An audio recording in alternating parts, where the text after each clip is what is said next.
हाँ भाई, क्या हाल है। मेरा नाम है अलीजर और आप देख रहे हैं मेरा जरनामा। I welcome you all to the one and only business based podcast of Pakistan, powered by एडवेंटाक। आज का हमारा टॉपिक है कि ये जो बिजनेस वर्ल्ड में मेंटोरशिप की बड़ी बात होती है, इसके क्या प्रोज एंड कॉन्स हैं, ये ज़रूरी है भी या नहीं है, और अगर है तो किस हद तक ज़रूरी है। तो इसी टॉपिक में आज घुस के पढ़ेंगे। तो शुरू करते हैं बगैर किसी डिले के। तो खुशी की बात यह है कि पिछली 2 वीडियोस में बड़ा अच्छा रिस्पांस आया आपकी तरफ से, और I am glad on the fact कि जिन लोगों को पहले मैं सिर्फ शुगल मेले की हद तक रीच कर रहा था, वो बच्चे अब बड़े हो गए हैं। यानी कि तब 18-24 के थे, अब 25-30 में हैं। वो अपने करियर के बारे में सोच रहे हैं, बिजनेस के बारे में सोच रहे हैं। और जिन लोगों से भी मेरे दोबारा ताल्लुकात बन रहे हैं, तकरीबन वो सब यही कह रहे हैं। कम हैं नए व्यूअर्स, पुराने व्यूअर्स हैं कि आपको तब देखते थे, तब फलां चीज़ सीखी, और अब जो आप सिखा रहे हैं वो बहुत अच्छी चीज़ है।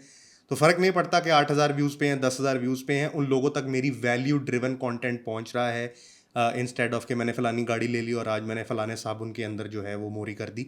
उसके अलावा अच्छा कंटेंट लोगों तक पहुंच रहा है और वैल्यू डिलीवर हो रही है। इससे ज़्यादा और हमें क्या चाहिए। तो इसी तरह अपनी कम्युनिटी को बढ़ाएंगे। जो लोग भी फीडबैक दे के या कॉमेंट्स देख के अपनी इस वीडियो सीरीज़ को बेहतर बनाने का लर्निंग एक्सपीरियंस बनाते हैं, उनका बहुत बहुत शुक्रिया। जो नए लोग देखें वो भी इसका फीडबैक साथ साथ देते रहें। आज का सवाल यानी कि प्रॉब्लम स्टेटमेंट ये है कि ये जो बिजनेस वर्ल्ड में मेंटोर मेंटी सिचुएशन चली हुई है पूरी दुनिया में, कि आप किसके फुटस्टेप्स पे चल रहे हैं, कैसे एक्शंस ले रहे हैं, नहीं ले रहे, इनका कोई फ़ायदा है, नुकसान है, या बिजनेस वर्ल्ड में इसका क्या रेपरकशंस होती हैं। तो मैं आपको अपने मुताबिक बताता चलूँ कि मैं अपनी फैमिली के तूलो बल दो अर्ज़ के अंदर एक फर्स्ट जनरेशन बिजनेसमैन हूँ। तो फर्स्ट जनरेशन बिजनेसमैन एक ऐसा खुश नसीब और बदनसीब एट द सेम टाइम इंसान होता है कि जिसके पास ऊपर देखने के लिए कोई भी नहीं होता कि उसने एक्चुअली किसके फुट स्टेप्स फॉलो करने हैं। बाप भाई कज़न कुज़न किसी को बिजनेस पता नहीं होता। तो एक मेरे जैसा इंसान जब बिजनेस वर्ल्ड में कदम रखता है, आई एम श्योर और भी ऐसे लोग होंगे जो फर्स्ट जनरेशन बिजनेसमैन होंगे, ख़ानदानी तौर पर जो व्यापारी नहीं होंगे, उनको बेसिकली कोई बेसिक्स पता नहीं होंगे। तो मैंने लम से डिग्री में ये तो सीख लिया कि बाय द बुक क्या चीज़ें करनी होती हैं, बट आपकी बिजनेस प्रैक्टिसेस कैसी होती हैं वो हिट एंड ट्रायल से इंसान सीखता है। तो मेरी कोशिश होती है कि इन वीडियोस में आपको वो चीज़ें बताऊं कि जब मैं 2020 में बिजनेस वर्ल्ड में आया था तो मुझे कोई आइडिया नहीं था कि एथिक्स क्या होते हैं, नॉर्म्स क्या होती हैं, कंडीशंस क्या होती हैं, किसके साथ कैसे डील करते हैं, रिकवरी कैसे करवाते हैं। तो मैंने बड़े हिट एंड ट्रायल्स और बड़ी ठोकरें खा के चीज़ें सीखी। और मेरी कोशिश इन वीडियो सीरीज से ये है कि मेरी तरह और भी लोग जो इस जगह पर आएँ वो गलतियां ना करें जो मैंने की हैं। तो उससे जो मैंने 2 साल में सीखा शायद आप 6 महीने में सीख लें और उतना नुकसान ना उठाएं जो मैंने उठाए। खैर, ऑर्गेनिकली सीखने का भी अपना एक फ़ायदा होता है। मुझे नहीं पता कि कौन से लोग ऐसे हैं जो लंबे रास्ते से जाना चाहते हैं। खैर, मैं तो लंबे रास्ते से गया था। I had no mentor starting from anything. But then again, mentorship क्या आपके फ़ायदे में होती है, क्या आपके नुकसान में होती है, क्या आपको लिमिट करती है, इस पे आज खुल के बात करेंगे। लेकिन मकसद आपको ये बताने का था कि मैंने जो अपने फर्स्ट जनरेशन बिजनेसमैन होने के नाते ठोकरें खाई हैं वो आप ना खाएं। तो अब आते हैं प्रोज एंड कॉन्स की तरफ। ये जो मेंटोरशिप या ये जो गुरुइज्म एक चला हुआ है आजकल बिजनेस वर्ल्ड में, अगर आप इंस्टा पे भी देखें तो ये फलाना मेरा बिजनेस मेंटोर है। इवन मैं कंसल्टेशंस देता हूँ, बिजनेस कंसल्टेशन, उसमें लोग मेरे पास आते हैं और कहते हैं मेरे बिजनेस कोच ने ये कहा है या मेरे बिजनेस मेंटोर ने ये क्या है। कि जी बिजनेस मेंटोर कौन है? वो जी कनाडा में एक बंदा है जो कि तकरीबन एक बिजनेसमैन ही है और मुझसे कोई 1.5 पाव ज़्यादा उसकी नेटवर्थ है, तो इसलिए उसको मैंने बिजनेस कोच माना है। तो एक तो ये थ्रेशोल्ड भी बड़ी अमेजिंग चीज़ है कि आजकल हम किसी को अब्बू मानने के लिए क्राइटेरिया भी बड़ा थोड़ा हो गया है। पहले तो ये होता था ना कि किसी को अब्बू मानने के लिए उसकी वालदा, यानी कि आपकी वालदा से उसकी शादी हुई होनी चाहिए। अब ज़रा थोड़ा सा क्राइटेरिया थोड़ा लूज़ हो गया, अब ना ईजिली ज़रा अब्बू बनाए जा रहे हैं।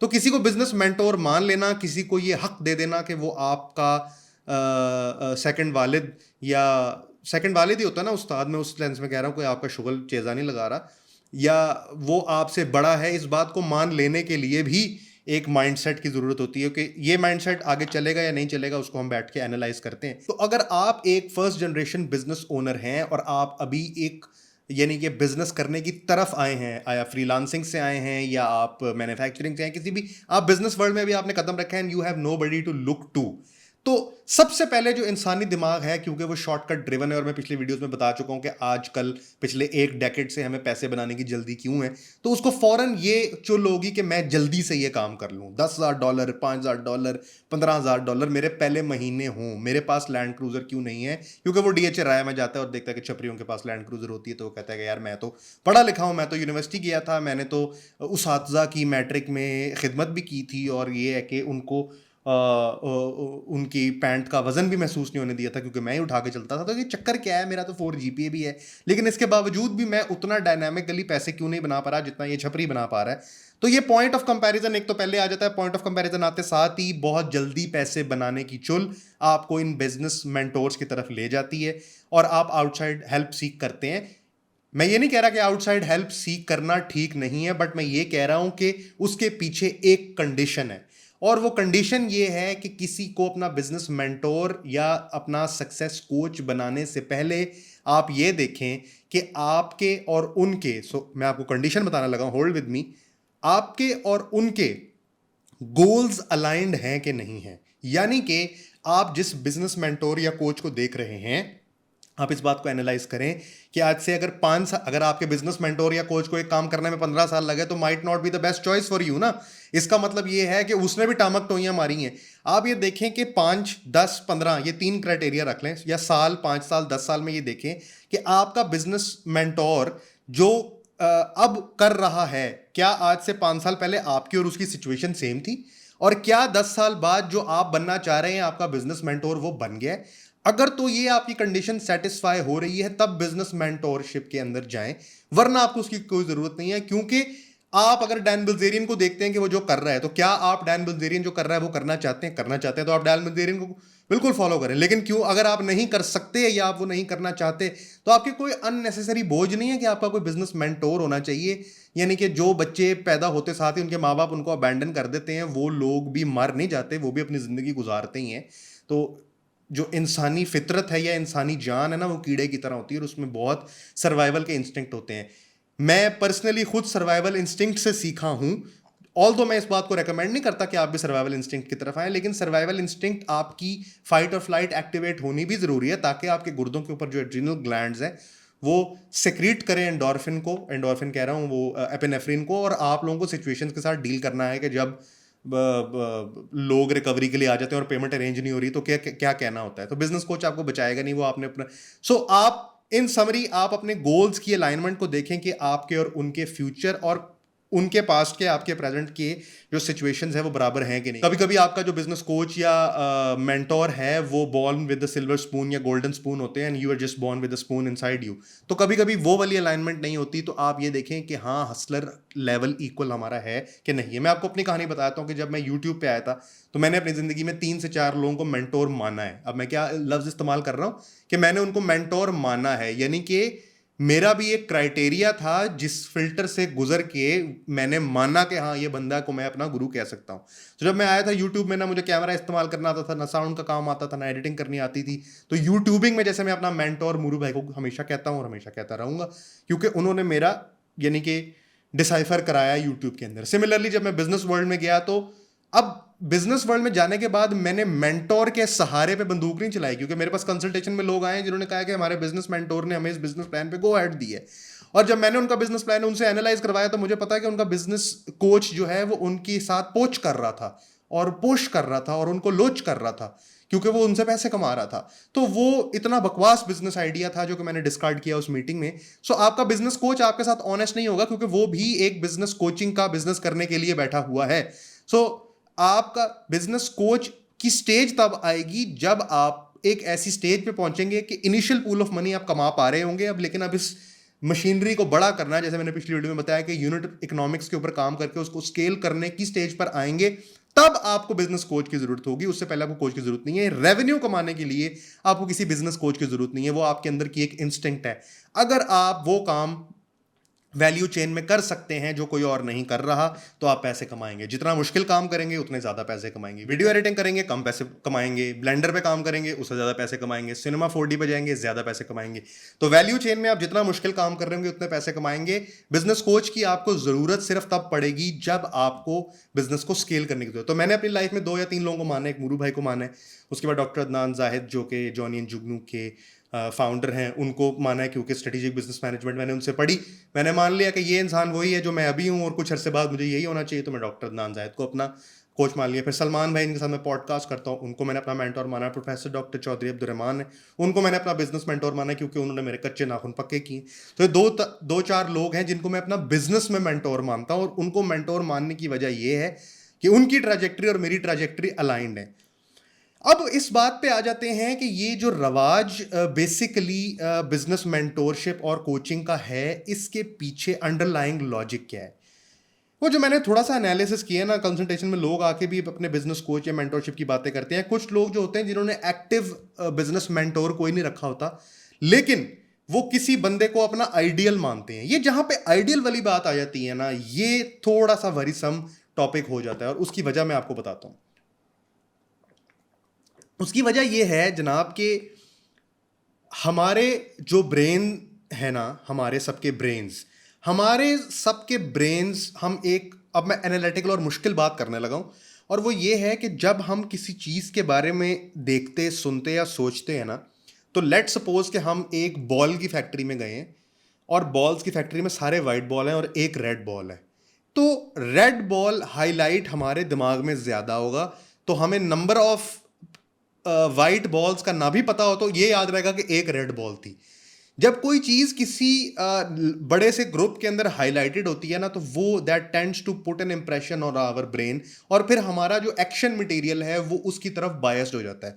Decision behaviour, Harvard business review अगर किसी ने सब्सक्राइब किया हुआ, उसका एक पेड कोर्स है जिसमें एवरेस्ट की केस स्टडी है कि डिसीजन बिहेवियर में बड़े बड़े एनालिसिस करने वाले भी फेल इसलिए हो जाते हैं बिकॉज वो कुछ बायसेस का पार्ट होते हैं।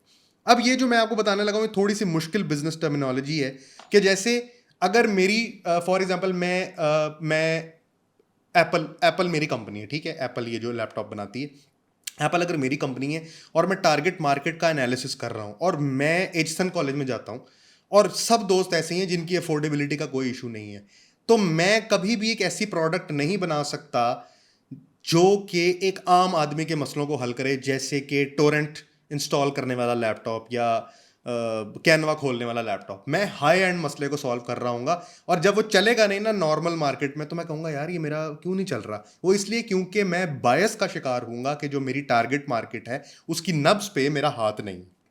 सिमिलरली लोग बिजनेस करते हुए या बिजनेस के बारे में इंस्पिरेशन लेते हुए इस बायस का शिकार होते हैं, और हमारा दिमाग सिर्फ वही सक्सेस स्टोरीज को याद रखता है जो कि एक्सेप्शनल होती हैं। लेकिन अगर लॉ ऑफ प्रोबेबिलिटी पे बात करें, तो लॉ ऑफ प्रोबेबिलिटी यानी कि नॉर्मल डिस्ट्रीब्यूशन की जी कर्व को अगर आप देखें, किसी ने कैलकुलस या प्रॉप स्टैट्स पढ़ी हो तो आप देखें तो ये आउटलायर्स में कंसिडर होते हैं। जो अगर आप मार्क जिंगरबर्गर को, इलॉन को, एनवीडिया के सीईओ को, जाओ को, क्या नाम है वो, वल्थरिक क्या है इथीरियम वाला, इन लोगों को अपने सक्सेस स्टोरीज का बेंचमार्क रखते हैं, तो एसेंशियली आप बायस्ड हैं, क्योंकि नॉर्मल डिस्ट्रीब्यूशन के कर्व के अंदर your methodology is leaning towards the outliers, but ये दुनिया लॉ ऑफ एवरेजेस पे चलती है। सो अगर आप हार्वर्ड में एमबीए ग्रेजुएट की एवरेज सैलरी निकालेंगे ना, वो होगी $1,20,000। लेकिन अगर आप उन सब की इंडिविजुअल सैलरी निकालेंगे ना, तो आप देखेंगे कि उसमें से 10 लोगों की लगी है $5 लाख सैलरी, और मेजॉरिटी ऑफ द लोगों की सैलरी लगी है $30,000। लेकिन क्योंकि कुछ आउटलायर्स एवरेज को मिक्स करके एक तरफ को पुश कर रहे हैं, मैं टेक्निकल बात कर रहा हूं, क्योंकि कुछ आउटलायर्स मिलके एवरेज को एक तरफ पुश कर रहे हैं, वो बात आपको इस बात में बायस कर रही है कि हार्वर्ड की एवरेज सैलरी $1,20,000 है, which is not true.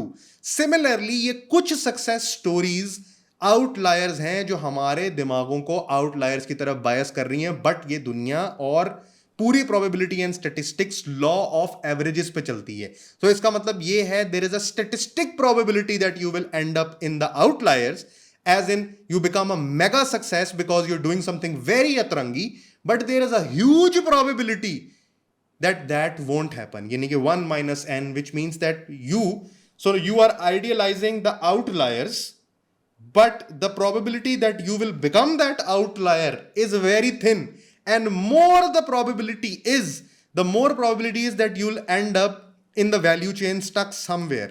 So अगर आपने अतरंगीपन यानी कि अपनी वैल्यू ऑफरिंग को इतना क्रेजी कर दिया कि आप या तो आउटलायर बन सकते हैं या आप कुछ भी नहीं बनेंगे, तो आप एसेंशियली एक बहुत बड़े फेलियर होंगे मोस्ट प्रोबेबली। कैसी बात है ये, मैंने कवर कर दी है।